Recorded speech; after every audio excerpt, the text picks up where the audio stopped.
BNP chairperson Khaleda জিয়ার শারীরিক অবস্থা আসলে কি, সেটি নিয়ে সবশেষ কি পরিস্থিতি সেটি সম্পর্কে জানাতে তার যে ব্যক্তিগত চিকিৎসক ডাক্তার AZM জাহিদ হোসেন তিনি আজ দুপুর 12টার দিকে রাজধানী এভার কেয়ার হাসপাতালের সামনে একটি সংবাদ সম্মেলন করার কথা রয়েছে। সেই সংবাদ সম্মেলন এখনো পর্যন্ত শুরু হয়নি। এখন আসলে সংবাদকর্মীরা সকলে অপেক্ষা করছে ঠিক কখন এই ব্রিফ শুরু হবে। দর্শক, আপনারা জানেন যে গতকাল যুক্তরাজ্য থেকে একটি বিশেষজ্ঞ দল তারা এভার কেয়ার হাসপাতালে আসে। এরপরে গতকাল রাত 10টা 10 মিনিটে চীন থেকে একটি 4 সদস্যের একটি চিকিৎসক দল, বিশেষজ্ঞ দল তারা এখানে আসে। এর পরবর্তীতে আসলে তার স্বাস্থ্য নিয়ে এখন কি পরিস্থিতি সেটি সম্পর্কে আসলে সকলেই জানতে চায়। সেটি সম্পর্কে কিছুক্ষণের মধ্যেই আসলে এই ব্রিফ আসলে শুরু হবে। এর আগে আপনারা দেখতে পাচ্ছেন যে এভার কেয়ার হাসপাতালের চারপাশে হেলিকপ্টার আমরা দেখতে পাচ্ছি, যেটি সেনাবাহিনীর পক্ষ থেকে আসলে বলা হয়েছিল যে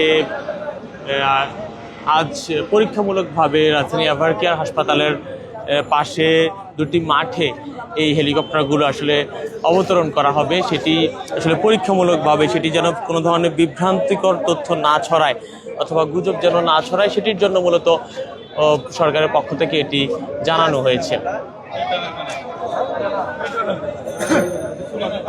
আপনারা দেখতে পাচ্ছেন রাজধানীর এভার কেয়ার হাসপাতালের সামনে বিএনপি চেয়ারপারসন খালেদা জিয়াকে যখনই আসলে ডিভিআইপি ঘোষণা করে সরকারের পক্ষ থেকে প্রজ্ঞাপন জারি করা হয়, এরপর থেকেই আমরা দেখতে পাচ্ছি যে এখানে মূলত বিশেষ নিরাপত্তা এখন দেয়া হচ্ছে এবং সেটির সামনে আমরা দেখতে পাচ্ছি যে আসলে যে পরিস্থিতি সেটি আপনারা দেখতে পাচ্ছেন যে বিজিবি মোতায়েন করা হয়েছে, SSF স্পেশাল সিকিউরিটি ফোর্স সহ চারপাশে কিন্তু একবারে নিরাপত্তার চাদরে ঘেরা এখন রাজধানী এভার কেয়ার হাসপাতাল।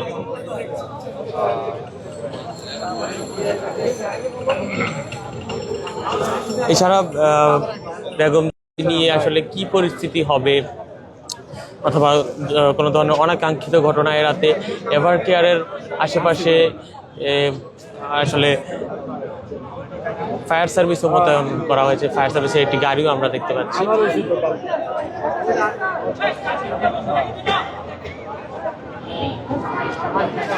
আপনারা দেখতে পাচ্ছেন যে হেলিকপ্টারের যে পরীক্ষামূলক অবতরণ অথবা যে রাউন্ড সেটি আমরা দেখতে পাচ্ছি এভার কেয়ারের চারপাশে।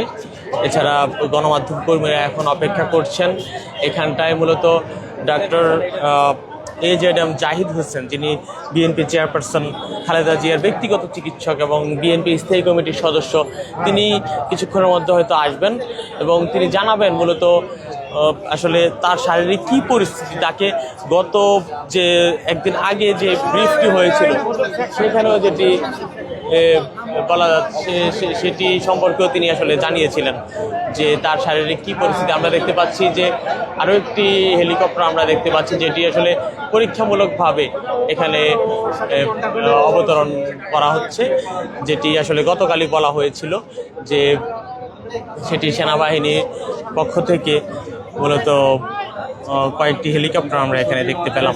যেটি বলছিলাম যে ডাক্তার AZM জাহিদ হোসেন, যিনি আসলে বেগম জিয়ার ব্যক্তিগত চিকিৎসক, তাকে প্রশ্ন করা হয়েছিল যে বেগম জিয়াকে দেশের বাইরে পাঠানো হবে কিনা অথবা কি পরিস্থিতি তার। তিনি যেটি বলেছিলেন শেষ যে ব্রিফিংয়ে যে তিনি আসলে হাসপাতালে এখন চিকিৎসকদের যে সেবা সেটি ওষুধ নিতে পারছেন, এছাড়া স্বাভাবিক আছে তার পরিস্থিতি।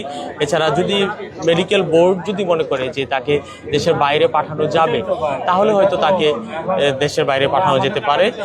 এছাড়া দেশের তার যে মেডিকেল বোর্ড গঠন করা হয়েছে সেই মেডিকেল বোর্ডের যিনি নেতৃত্বে আছেন ডাক্তার জুবাইদা রহমান, যিনি বিএনপির ভারপ্রাপ্ত চেয়ারম্যান তারেক রহমানের স্ত্রী, তিনি দেশের বাইরে থেকে সেখান থেকে মূলত তদারকি করছেন। এছাড়া তার ব্যক্তিগত যে চিকিৎসক বিএনপি চেয়ারপারসনের ডাক্তার AJM জাহিদ হোসেন, তিনি মূলত তাদেরকে এখান থেকে তদারকি করছেন। আপনারা জানেন যে গতকাল চীন থেকে রাত 10টার পর একটি বিশেষজ্ঞ দল এসেছে 4 সদস্যের। এছাড়া সকালেও যুক্তরাজ্য থেকে একটি বিশেষজ্ঞ দল এসেছিল।